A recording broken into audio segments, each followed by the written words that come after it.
I want to tell you guys a story tonight. I didn't write a speech.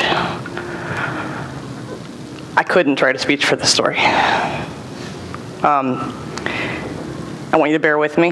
This is hard for me to talk about, but it's something that you need to know about, and some of you might.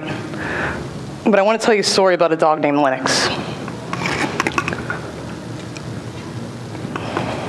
I want you to look at his name. I want you to remember his name. Now I want you to look at his face.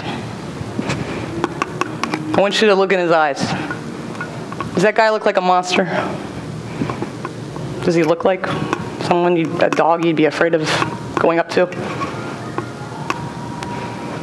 Lennox was brought into a family in Ireland, in Belfast, Ireland, just a few miles from where my ancestors came from in Northern Ireland.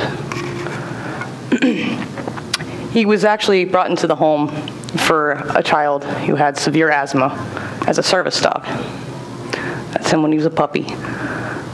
Lennox was an awesome dog. He was a great family pet. He had other doggy brothers and sisters of all sizes and breeds. Lennox was kept with the family for 5 years, and like I said, he was a great family pet. The family was very responsible. They had Lennox neutered. He was microchipped. They had a 6-foot privacy fence. They had him muzzled at all times when he would go outside for walks. You guys know what BSL is? Who doesn't know what BSL is? See a few hands. Breed-specific legislation. What that means is that in certain parts of this country, and actually even in this city, and other countries, you can't own specific types of dogs based on their breed. Thing is, they don't have to be that breed. They can look like that breed, and you can't have them. Lennox, this is hard for me, I'm sorry. Lennox would live with his family for 5 years with never having any issues. There was never any biting history or any aggression with humans or with people. One day, Belfast City Council came knocking on the family's door. That's the Barnes family that owned Lennox. They came in, no big deal, just to sit down. They had coffee, they smoked some cigarettes together, they had a nice chat. At the end of this chat, they pulled out a tape measure, much like you'd see at a tailor. They went over to Lennox, they got down, and they measured him. They told the family, Lennox is of type. We're taking him. And they did. Nothing the family could do. Lennox was confiscated and put into a cell with no bedding, with no food, no water, no toys, sawdust, and his own feces. Lennox lived there for 2 years, guys. The family never seen him after he left their house that day. Never. They were denied. They went to the courts. They exhausted all the court efforts to help save him. Finally, this past summer, the ruling came down from the judge that Lennox was to be euthanized. Now, I'll tell you right now, there were many dog behaviorists. If you know the show, It's Me or the Dog, Victoria Stilwell is very popular. Of course, even Cesar Millan, that had said, this is not a dog that is any way, any shape, any form, a danger to anyone or any other animal.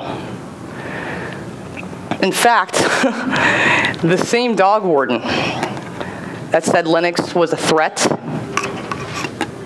was getting licks from Lennox. She was scared of him, testified in court that he was aggressive, that he would hurt her or other animals. Does that look true? I mean, like it says, the camera doesn't lie. Not in Lennox's case either. But again, she testified that this is what happened. So the judge said, guess what? He's to be put down. A worldwide campaign then started. I watched the story go on for 2 years on Facebook. I kept my distance because I didn't know what I could do for a dog in Ireland. When I heard that he was to be put down, I decided I'm going to do something. Some of you that have Facebook and follow us on our CJN fan page know what that is. I don't want us to look like we are trying to get attention, so we're not going to show those photos that we put up. We did a campaign, and some of the photos that we did for our campaign actually ended up on the official Save Lennox campaign that was run partially by the family and spokespeople for the family. We're very proud of that fact. At the same time, it just wasn't looking good for him. His time was running up. So what ended up happening was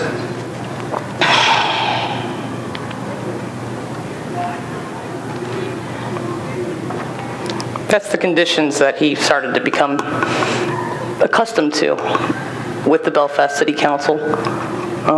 As a dog behaviorist, to me, that looks like acid burns. I don't know for sure. I can't say. I don't want to speculate, but that's what I think it is.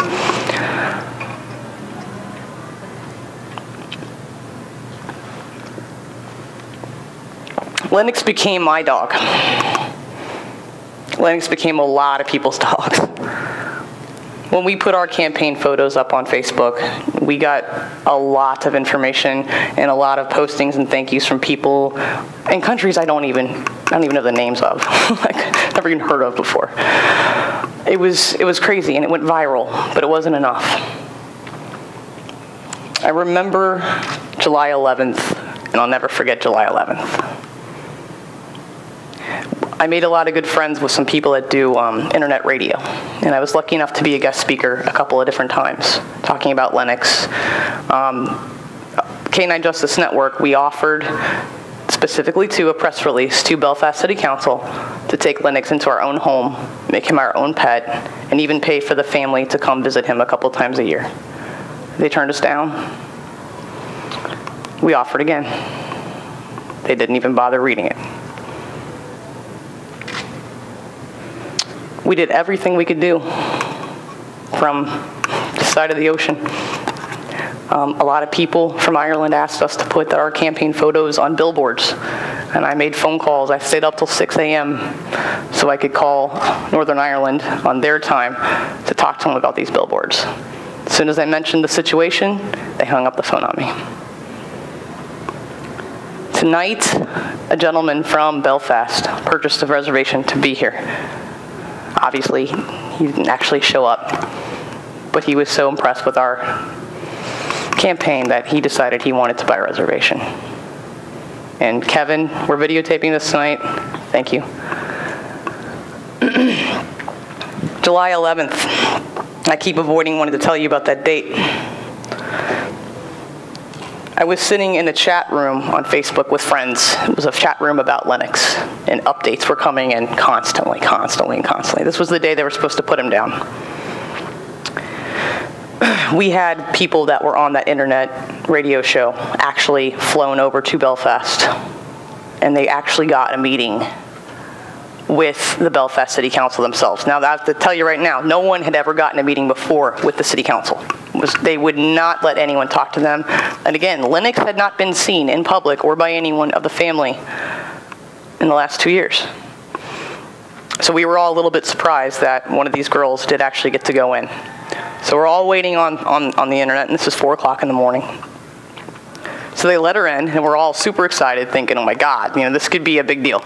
Like, they could actually maybe listen. Maybe they'll come to some sort of agreement. So while she's in there, there's another guy who's talking to her through text, letting us know online, and a group of us online, that had become friends, what was going on. He got back a text from her saying that they did listen to her speak, and Lennox had not been put down. In fact, he was alive, and they were going to consider letting him stay alive. But what really happened, the second we all got that information, they announced on their website that he was dead.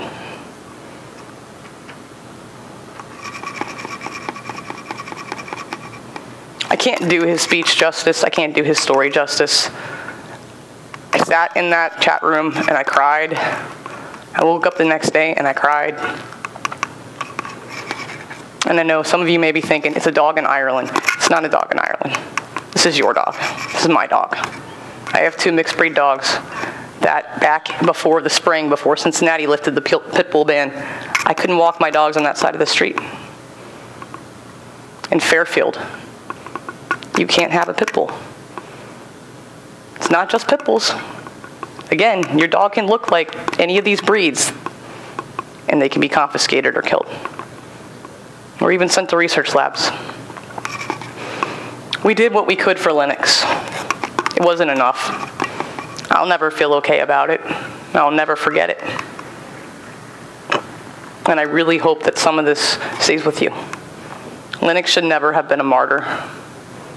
I told one of the internet radio shows that I was on that the next day after this had happened, I don't want to see those pictures of R.I.P. Lennox with wings. I don't want to see that. I want to see him be set free. The family has been denied his collar for their little girl. They were just recently sent a plastic bag and a box of some of his ashes.